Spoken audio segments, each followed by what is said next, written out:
पहला क्वेश्चन है, rapid financing instrument and rapid credit facility are related to the previous provisions of lending by which of the following.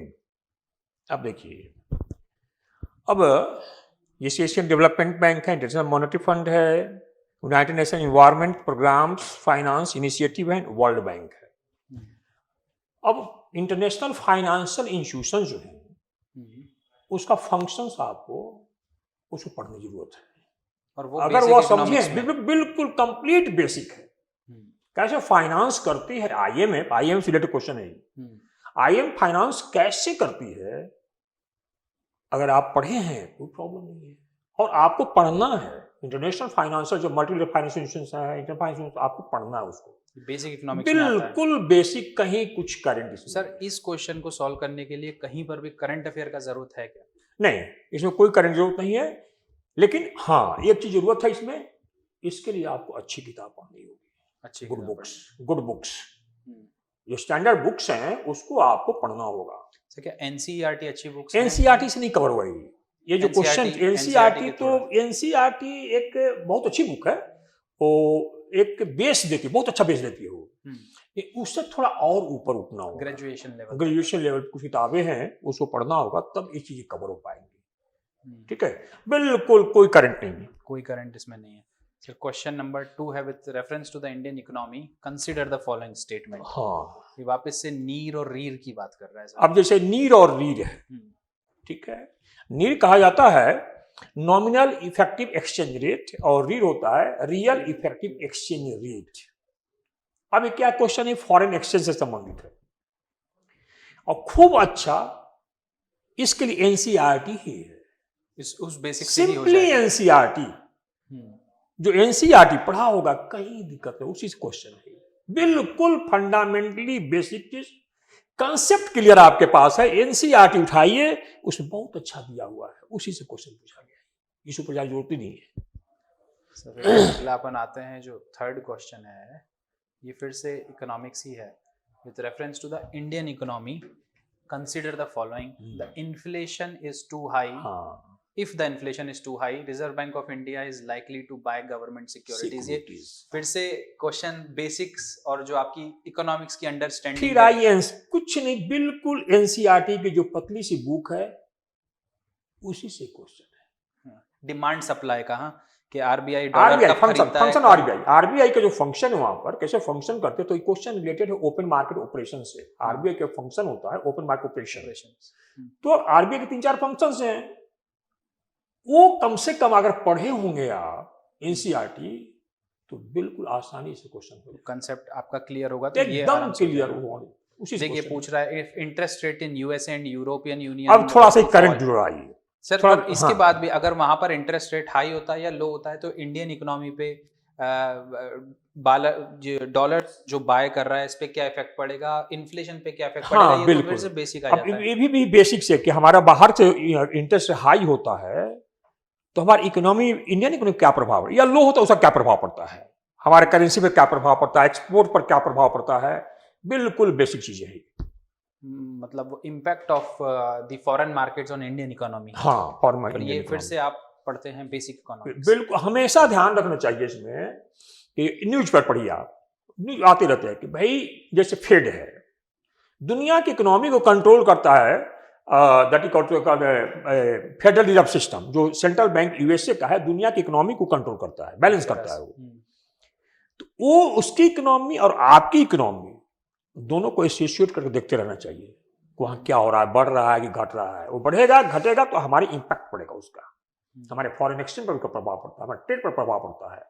उस relation को हमेशा mind में रख करके, तो थोड़ा सा अगर आप पढ़े, सब कंसेप्ट आपके पास है, न्यूज़पेपर थोड़ा देख रहे हैं आप, आसानी से कर सकते हैं, आसानी से होगा, बिल्कुल कोई कठिन बात, कुछ नहीं, कुछ घबराने की बात नहीं है, कुछ कठिनाई इसमें नहीं है। With reference to the G20 common framework, हाँ अभी जैसे आया था ये, तो ये an initiative endorsed by G20 together with Paris club, हाँ, initiative to support low income countries with unsustainable date.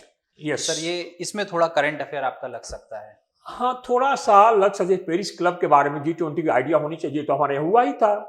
तो G20 जब यहाँ हुआ था तो उससे ले करके आपको कुछ चीजें जाननी चाहिए उसमें, ठीक है ना। पेरिस क्लब क्या है। अब यहां पर जैसे और जो जोड़ा गया कि कंट्री विथ अनसस्टेनेबल डेट, ये भी थोड़ा सा आपको करंट न्यूज़पेपर पढ़ते रहना चाहिए और समझ होना चाहिए आपको सस्टेनेबल डेट क्या होता है और नॉन सस्टेनेबल डेट क्या होता है। अभी करंट चीज नहीं है, ये कंसेप्ट है। ये भी बेसिक इकोनॉमिक्स कंसेप्ट है। डेट जैसे डेट होता है तो डेट में आपको सस्टेनेबल और नॉन सस्टेनेबल आइडिया होनी चाहिए। अब जैसे for example non sustainable sustainable क्या होता है। अब जैसे मान के नॉन सस्टेनेबल होता है कि वो आप even you are not able to pay the interest. Sustainable होता है कि you have borrowed from somewhere, you are not paying the capital but at least you are paying the interest. And unsustainable क्या हो गया, you are not even in a position to repay the interest. Okay, मतलब capital और interest ये दोनों बिल्कुल you have become bankrupt like Sri Lanka. इस श्रीलंका से संबंधित बातें आई है अभी। श्रीलंका जो बैंकरप्ट हो गया वहां पर, वो इंटरेस्ट पे करने की भी स्थिति में नहीं है और पूरी तरह से बातें न्यूज़पेपर में आई है। एज एन एस्पिरेंट अब जब न्यूज़पेपर पढ़ते तो लेकिन आपको हमेशा न्यूज़पेपर की बातें तभी समझ में आएगी जब कंसेप्ट क्लियर है। बहुत सही। अगर नहीं क्लियर है कंसेप्ट तो बात आप नहीं समझ सकते वहां पर। ये तो भारी भारी शब्द लगेंगे फिर क्या। भारी लगेंगे क्या है क्या चीज है, आप घबरा जाइएगा वहां पर। इसलिए बार बार मैं कहता हूं पहले कंसेप्ट, ठीक है ना। कंसेप्ट हो तो कोई दिक्कत नहीं आएगी।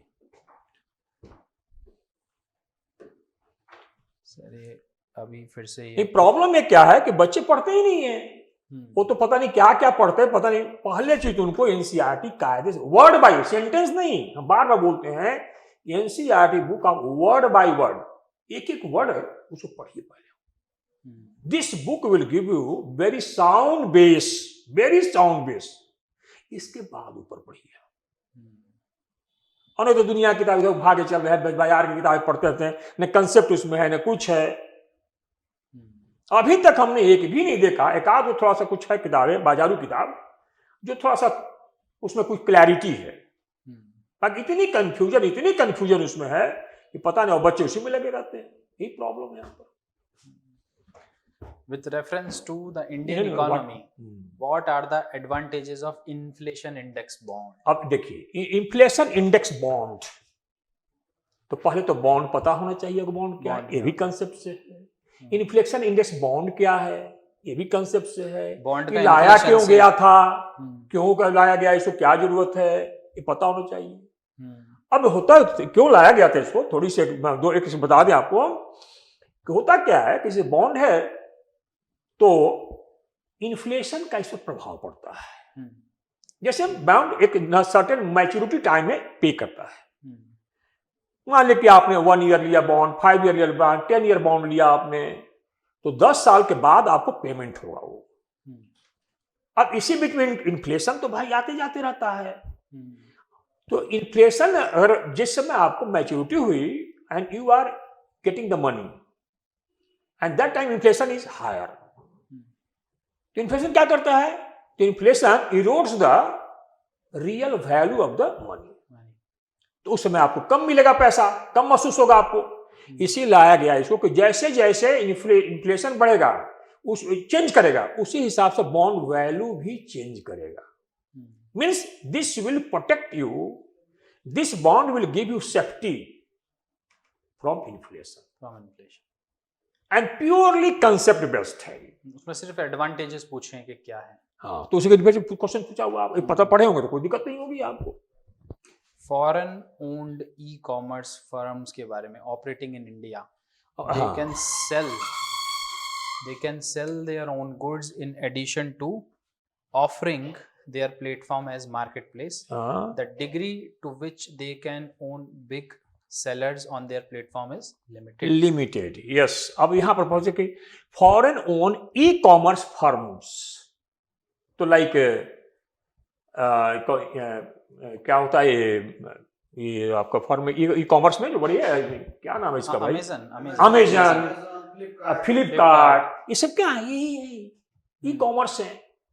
ई कॉमर्स से रिलेटेड इनका कैसे फंक्शन होता है, कैसे ही वर्क करता है आपका, ये कॉमन क्वेश्चन है, बिल्कुल प्रैक्टिकल सर क्वेश्चन। कहने का मतलब वो हाँ। अभी 2023 से तो चालू हुआ नहीं है, मतलब ये नहीं तो नहीं, बहुत पुराना है। ये तो लगभग काफी दिन से ये आपका अमेजन और ये तो बहुत पहले से पहले है। तो इसमें करंट अफेयर ऑनलाइन का कोई रोल नहीं है। बिल्कुल नहीं, बिल्कुल नहीं रोल है। ये भी आपको डे टू डे आप देख रहे हैं कैसे फंक्शन करता है, उससे संबंधित बस क्वेश्चन। हम लास्ट पेपर में डिस्कस कर रहे थे कि इकोनॉमिक्स जो है एक डायनेमिक कंसेप्ट है और डायनेमिक सब्जेक्ट है, हिस्ट्री की तरह स्टैटिक नहीं है। बिल्कुल। तो करंट अफेयर अगर इकोनॉमिक्स में देखेंगे तो इकोनॉमिक्स ऐसा सब्जेक्ट है इसमें लगातार चेंज आता रहता है, कुछ ना कुछ चेंजेस करते हैं, ऐसा नहीं कि पूरा चेंज होता है। देखिए Concept बेसिक वही है। चेंज, बेसिक जो है वो कभी चेंज नहीं होता है, बेसिक वही रहता है। कुछ नई चीजें उसमें ऐड होते रहते हैं। जैसे ये ई कॉमर्स जैसे e-commerce पहले तो नहीं था, ये पहले नहीं था। ई कॉमर्स तो बाद में आया, हम्म, अब ये नया आ गया आपका। हम्म, तो लेकिन बार बार मैं कहता हूं कि कोई भी नई चीज समझने के लिए अब जैसे कितना चेंज होगा, मान लें कि 20% 30% जो उसको ऐड कर लिया, फिर भी 70% तो आप वही है ना। जैसे अभी डिजिटल करेंसी चल रहा है, हाँ, हर जैसे जगह। डिजिटल करेंसी आ गया अपना 10 साल पहले तक नहीं था। नहीं तो बिल्कुल नहीं था आपका। अब जैसे सेंट्रल बैंक करेंसी आ गया आपका, ठीक है ना, सेंट्रल बैंक का हमारा जो इशू किया है वो भी आ गया उसमें, पहले नहीं था। लेकिन फंडामेंटल आपको क्लियर हो तभी समझ में आएगा। तभी समझ में आएगा। तो ये बात वही हो गई कि सर करंट अफेयर से ज्यादा अगर आपने बेसिक्स पढ़ा हुआ है तो आप ये क्वेश्चन कर सकते हैं। हाँ, पहले बेसिक पढ़ करके और तब आप न्यूज़पेपर पढ़ते रहिए आप, तो सारे क्वेश्चन कवर हो जाएंगे, वो भी हो जाएगा, ये भी हो जाएगा। Sir which of the following activities constitute real sector in Indian economy? अब देखिए रियल सेक्टर पूछ दिया इसने, वर्चुअल नहीं, तो रियल। दो चीज होता है इसमें, रियल सेक्टर और मॉनेटरी सेक्टर। बिल्कुल छोटी सी सवाल, एनसीईआरटी क्वेश्चन है। एनसीईआरटी जैसे खोलेंगे आप, सर एक रियल सेक्टर और दूसरा मॉनेटरी सेक्टर। वर्चुअल नहीं होता है, रियल और मॉनेटरी होता है। मॉनेटरी वर्चुअल नहीं, मॉनेटरी सेक्टर। अच्छा अच्छा। अब जैसे एनसीईआरटी खोलेंगे आप, तो उसमें लिखा हुआ है सर्कुलर चैप्टर और सर्कुलर फ्लो ऑफ इकोनॉमी, और उसी में real flow and money flow. तो रियल फ्लो मतलब फ्लो ऑफ गुड्स, कैसे हमारी इकोनॉमी में गुड्स से factor production and goods, factor and production goods flow करती है, this is called real sector. ठीक है, तो अब यहां वो जो पढ़े होंगे तो आसानी से हो जाएगा इनको, ये फिर से इसमें कोई जरूरत कुछ नहीं नया है, बिल्कुल नहीं है। Which of the following situations best reflects indirect transfers often talked about in the media recently with reference to India? अब आप इनडायरेक्ट ट्रांसफर की बात की है सर, ये तो पूरा कंसेप्चुअल क्वेश्चन है, बट ये देखिए कंफ्यूज यहाँ किया हुआ है, क्या है रिसेंटली लिखा है। ये क्या है कि थोड़ा सा एडवांस कर दिया है, क्वेश्चन है कंसेप्चुअल है, लेकिन थोड़ा सा लेवल बढ़ा दिया है। जैसे आप एक यूपीएससी का एक ट्रिक है, यूपीएससी में आप देखेंगे कि out of like suppose that 10 questions they have asked from economics, तो उसमें 7-8 क्वेश्चन तो आसान पूछते हैं, एक आध क्वेश्चन उसमें थोड़ा सा लेवल बढ़ा देते हैं। अब जैसे ये क्वेश्चन जो है, जो कॉमन जो स्टूडेंट है उनको थोड़ी सी दिक्कत आएगी, लेकिन जो इकोनॉमिक बैकग्राउंड का स्टूडेंट है, उसने पढ़ा है इंटरनेशनल रिलेशन, इंटरनेशनल इकोनॉमिक्स, तो उससे ही क्वेश्चन है, इंटरनेशनल इकोनॉमिक्स से क्वेश्चन है कि ट्रांसफर प्राइसिंग क्या होता है, पहले उसको पता होना चाहिए ट्रांसफर प्राइसिंग होता क्या है। वहां से आपको डायरेक्ट इनडायरेक्ट ट्रांसफर का पता चलेगा, उसी में आपको डायरेक्ट एंड इनडायरेक्ट ट्रांसफर आपको मिलेगा। हाँ, देखिए इंडियन कंपनी और फॉरेन कंपनी की बात हुई है यहाँ पर। हाँ, ये वही चीजें जो आप बता रहे हैं। हाँ, है ना, तो ये करते क्या वो लोग ना, वो लोग क्या करते हैं कि पैसे का एक तरह से चोरी करिए आप, कर सकते हैं आप, तो पैसे का टैक्स का चोरी, पैसे का चोरी करने के लिए वो अपने प्रोडक्ट को यहाँ से वहां ट्रांसफर करते हैं। तो फॉर लाइक इंडिया में टैक्स ज्यादा है, और मान लीजिए कि कोई उनकी कंपनी का ये ब्रांच है वो दूसरे कंट्री में जहां पर टैक्स कम है, for example like India and Mauritius, तो मॉरिशस क्या है, जीरो टैक्स कंट्री है, टैक्स हेवन, उसे टैक्स हेवन कहा जाता है। अब यहां से उन्हें ट्रांसफर कर दिया, वहां यहां करते हैं, दिखाएंगे अपना इनकम सारा, तो they will have to pay tax to government of India, corporation tax देना पड़ेगा, हैवी कॉर्पोरेशन टैक्स हमारे यहाँ है, 40% है फॉरेन कंपनीज के लिए। अब यहां से शिफ्ट कर देते हैं वहां जीरो टैक्स है, तो पूरा पैसा बच जाएगा। ओके, तो फिर से सर ये प्रैक्टिस बहुत लंबे समय से चल रही है। हाँ करंट अफेयर का कोई इसमें बहुत बड़ा कोई रोल कुछ नहीं है नहीं इस इसका। क्वेश्चन को सॉल्व करने के लिए। बिल्कुल बिल्कुल। भले ही ये क्वेश्चन ये न्यूज में रहा हो, हाँ इनडायरेक्ट ट्रांसफर्स न्यूज में रहे हो, बट अगर ये क्वेश्चन अगर आपको सॉल्व करना है तो सिर्फ बेसिक्स की जरूरत है। बेसिक होना चाहिए। और जैसे हमारा इसमें इस तरह के, और फिर देखिए ये सारी चीजें फॉरेन एक्सचेंज से आ जाता है। फॉरेन एक्सचेंज चैप्टर है very very very important, important. Very very important. और उससे 2-4 क्वेश्चन 5 क्वेश्चन हर साल आता है। मतलब वो आप- इंडियन इकोनॉमी जो है वो आइसोलेटेड तो है नहीं, जुड़ी हुई है ना पूरे हाँ। वर्ल्ड से, तो इंटरनेशनल हाँ इकोनॉमी वहां पर आपको उसमें जो है सो पढ़ना होगा, कायदे से जो पढ़ना चाहिए। कैसे इंपैक्ट हमारा ट्रेड पर क्या प्रभाव पड़ता है, एक्सचेंज पर क्या प्रभाव पड़ता है, उस चीज को आपको कायदे से पढ़ना होगा। तब जाकर आप ये आराम से ये हाँ, क्वेश्चंस आराम से लगा कर सकते हैं, कोई दिक्कत नहीं है उसमें। ये एक क्वेश्चन आया है सर, इसको देखिए, एक्सपेंडिचर के ऊपर है। क्या है? With reference to expenditure made by an organization or a company, which of the following statement is correct? Acquiring new technology in capital expenditure, debt financing is considered capital expenditure. So capital expenditure again, हाँ capital receipts, capital expenditure, revenue receipts, revenue अब expenditure, देखिए ये सारा। अब आप कम से कम जो budget पढ़े होंगे हम्म, तो बजट में एक्सपेंडिचर के बारे में बताया जाता है। हम्म, कौन सा कैपिटल एक्सपेंडिचर है, कौन सा रेवेन्यू एक्सपेंडिचर है, कैसे होता है, तो उसमें चार उसी पर क्वेश्चन है ये। With expenditure made by an organisation of a company, which of the following statements is are correct? Acquiring new technology is capital expenditure. Hmm, अब किसको हम कैपिटल एक्सपेंडिचर कहते हैं, किसको हम रेवेन्यू एक्सपेंडिचर कहते हैं? तो पहला चीज इसको छोड़िए, पहले तो कंसेप्ट बता रहे हैं आपको, तब देखिए इस क्वेश्चन। कंसेप्ट क्या कहता है? Capital expenditure are such expenditure where assets are created. assets are created. Revenue expenditures are such expenditure where no assets are created. Basic definition है, दोनों के बीच का डिफरेंस। अब देखिए क्या कर रहा है, टेक्नोलॉजी, एक्वायरिंग न्यू टेक्नोलॉजी, क्या है? एसेट हो रहा है आपका। कोई नया टेक्नोलॉजी प्राप्त कर रहे हैं तो एसेट नहीं, सिर्फ खर्चा नहीं हो रहा है उसमें, कुछ इससे आप रिटर्न मिलेगा आपको। In long term you will get some return because you are getting some new technology. Definitely this is a capital expenditure. ये क्या है? फिर कह रहा है कि debt finance is consider capital expenditure. अब देखिए डेट फाइनेंसिंग ऐसे ही गलत हो गया। डेट फाइनेंसिंग मतलब क्या हुआ कि लोन, लोन मतलब no creation of any asset, no creation of any asset, this is the revenue expenditure.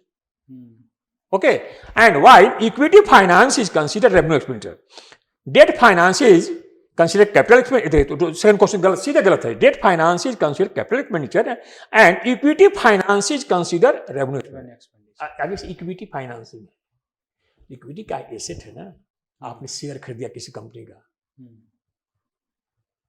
तो क्या हो, उससे आपको रिटर्न मिलेगा, उसे पैसा मिलेगा आपको, दिस इज एसेट। एसेट तो रेवेन्यू कैपिटल अगर पता होगा आपको ठीक से, तो ये अपोजिट बात लिखी है, अपोजिट लिखा हुआ है। सर बात तो वही हो गई, रेवेन्यू और कैपिटल एक्सपेंडिचर बेसिक इकोनॉमिक्स की किताब में लिखा रहता है, एनसीईआरटी किताब में बहुत अच्छा दिया हुआ है, सिर्फ एनसीईआरटी। बड़ी किताब छोड़ दीजिए, पतली सी किताब जो 60-50 रुपए की आती है, उसमें सब बातें लिखी हुई है। और इसके लिए कोई भी जरूरत नहीं है कि आप करंट अफेयर बहुत तेजी से पढ़ें तभी आपको पता चलेगा कि आप बेसिक, बिल्कुल पहले सारी बेसिक क्वेश्चंस हैं। बेसिक अभी तक देखा जब एक भी क्वेश्चन उसमें एक तो थोड़ा सा ट्रांसफर प्राइसिंग से थोड़ा क्वेश्चन मिला आपको, बाकी से सब बेसिक्स है। एक सस्टेनेबल से मिला, तो थोड़ा सा मेरे मतलब है कि जैसे हमने कहा कि 10 क्वेश्चन आप पूछा सको दैट, तो 10 में आपको 8 क्वेश्चन आपको बेसिक से पूछा जा रहा है, 9 क्वेश्चन तो बल्कि बेसिक से है। सर 10वें क्वेश्चन पे तो अपन पहुंच गए, इधर तो सारे बेसिक से पूछे। 10वां क्वेश्चन है, with reference to Indian economy consider the following, a share of the household financial savings goes towards government borrowing, dated securities issued at market related rates in auction form are large component of internal debt. So sir ये debt और borrowing से related वाला question है। अब जैसे date और borrowing से ये संबंधित कुछ, तो आपको जैसे एक चैप्टर है आपको फाइनेंशियल मार्केट, फाइनेंशियल मार्केट्स, हाँ, तो फाइनेंशियल मार्केट में डेट पढ़ाया जाता है, उसमें सिक्योरिटी पढ़ाया जाता है, उसमें बॉन्ड पढ़ाया जाता है, ये सारी चीजों पर पढ़ाया गया है। ये सब का सब कहने का मतलब है बेसिक और उसको NCERT आपको books। कायदे से पढ़े होंगे, फाइनेंशियल मार्केट, आसानी से आप करेंगे क्वेश्चन, उसको कर लेंगे। कहीं उसमें करंट अगेन नहीं इसमें है, करंट की कोई बिल्कुल बिल्कुल नहीं है, आसानी से हो जाएगा क्वेश्चन ही आपका। सर तो ये तो हो गए इकोनॉमिक्स के 10 क्वेश्चन, और 10 के 10 आपके बेसिक से कवर अप हो रहे हैं। अब यहाँ से सर आगे हिस्ट्री शुरू हो जाता डेट है। मार्केट क्या होता है, गिल्ट एज मार्केट क्या होता है, सिक्योरिटी मार्केट क्या होता है, इसे पता होना चाहिए ना। So, ये कंटेम्प्ट ऑफ कोर्ट, और यहाँ से पॉलिटी और हिस्ट्री चालू है।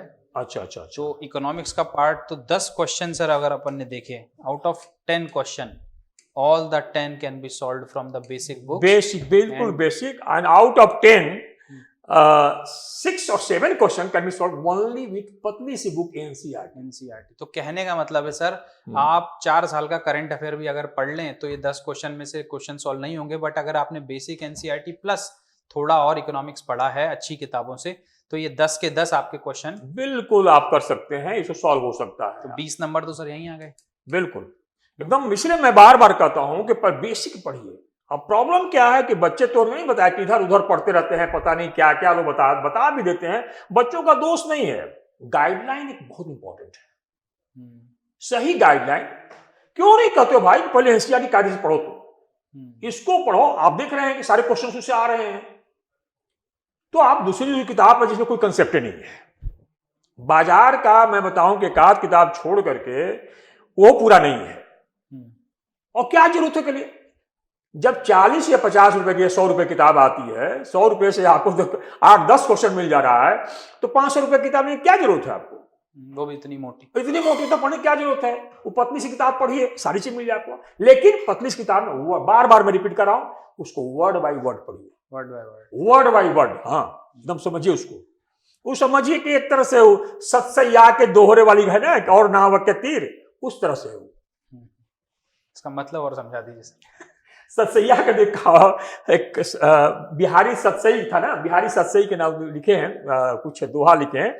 सत्सैया के दोहरे अरुणाव के तीर, देखन में छोटन लगे घाव करे गंभीर। मतलब जो नाविक होते हैं, जो पानी में रहते हैं, तो उनके पास होता है मछली पकड़ने तीर होता है, देखने में बहुत छोटा होता है वो, लेकिन मारेंगे तुरंत मछली मर जाएगा वहां पर।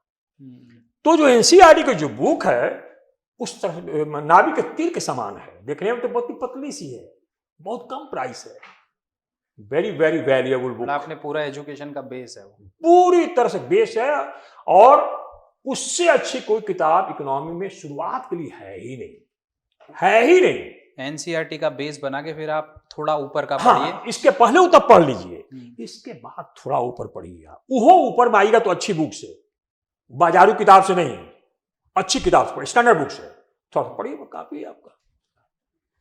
थैंक यू सर, ये एक्सप्लेन करने के लिए बच्चों को कि इम्पोर्टेंस ऑफ बेसिक्स क्या है, और करंट अफेयर के पीछे उतना ना भागें कि आपका समय बर्बाद हो और 10 में से 2 क्वेश्चन भी ना बने। करंट करना, आप करंट को हम पूरा इग्नोर नहीं कर रहे हैं उसको आप, न्यूज़, लेकिन करंट आपको समझ में तभी आएगा जब आपके पास बेसिक नॉलेज है। कम से कम इकोनॉमिक्स में तो ऐसा ही होता है। अगर आप बेसिक बिल्कुल जानकारी है ही नहीं, आप लेकिन न्यूज़पेपर रोज हिंदू पढ़िए, जो पेपर हिंदू या एक्सप्रेस जो पेपर पढ़ रहे हैं आप, बिल्कुल आप टाइम वेस्ट कर रहे हैं, बिल्कुल आपको समझ में आएगा ही नहीं कि क्या है।